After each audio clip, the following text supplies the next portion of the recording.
In today's video, I'm going to teach you how to completely reset Microsoft Edge on Windows 10 or 11, restoring it to its default settings in a quick and effective way.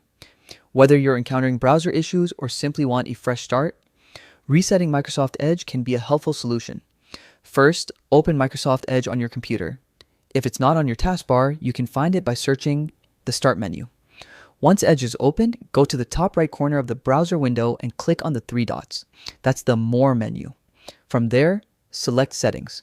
In the Settings page, look at the left-hand side and scroll down until you find Reset Settings. Click on it, then select Restore Settings to their default values.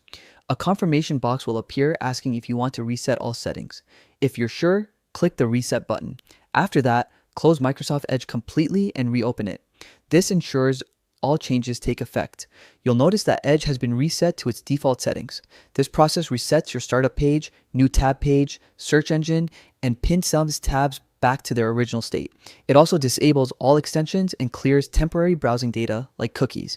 But don't worry, your favorites, browsing history, and saved passwords will remain intact. And that's it. You've successfully reset Microsoft Edge to its default settings on Windows 10 or 11. Enjoy a cleaner, faster browsing experience.